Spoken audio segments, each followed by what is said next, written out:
እነዚህ ሁሉ የዛን ጊዜ ነው አብረን ባንድ ላይ ተምረን ወዲያ እነሱም በየቦታቸው ሄዱ። እንደዚሁ እየተመረቁ እኔም መጥቼ እዚህ አርባ መድኃኔዓለም የሚባል ቦታ አለ ደንቢያ ውስጥ እዚያ ተቀምጬ ሳለ አላ ቀደም የነገርኳቸው አጃፋሽን የሚባል ሰዎች እዚያ ልጆቻቸውን እንዲጠይቁ መጥተው ተማሪዎች ነበሩ። እዚያ አንስተው ይዘውኝ ሄዱ። እዚያ አንድ አመት ተቀምጬ አርባ ዓመተ ምህረት ነው። እዚያ አንስቼ ቅድም አላችሁት ጉራምባ ነበሩ።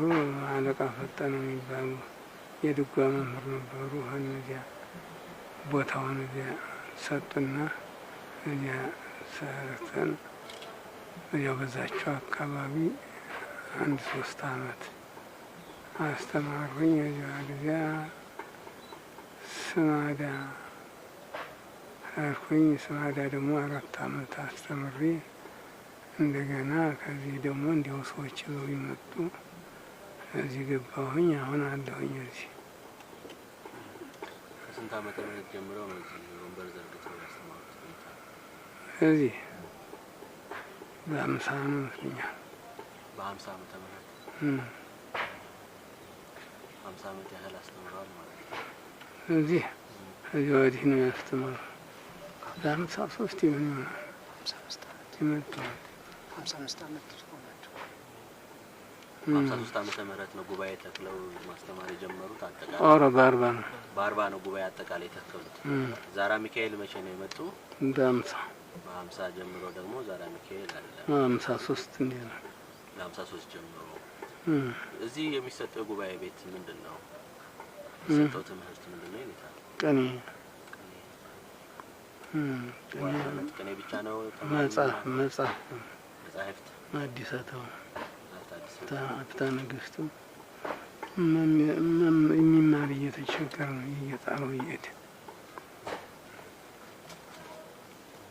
ሁሉም ትምህርት ይሰጣል እዚህ? አዎ እኔ ካናገረው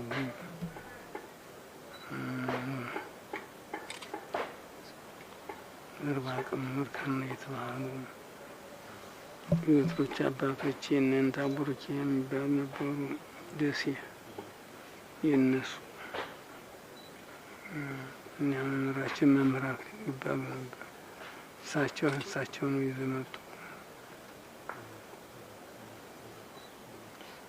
እስቲ የኔታ የልጅነት ጊዜው የሚመስለውን ነግረውናል። እስቲ እዚህ ዛራ ሚካኤል መተን ታሪኩን ለመዘገብ ስናስብ አባታችን ስሞትንና የወላጆቹን ስም አላስተዋወቁንም። ቅድም ወንድማችን ጠይቆ ነበርና ስሞትንና የወላጆቹን ስም ምን ያደርግላችሁ? ወላጆች አፍይተው ሄደዋል። እንግዲህ እንዲያው ለማወቅ ያክል ታውቁ ወላይታ ምን ያደርግላችኋል? እንኳን ለእናንተ ለኔ ምን አደረጉልኝ? አሁን የእናንተ ምን ያደርጉላችኋል? ዛሬ ያኔ የእናንተ ሲኖር ይሆናል።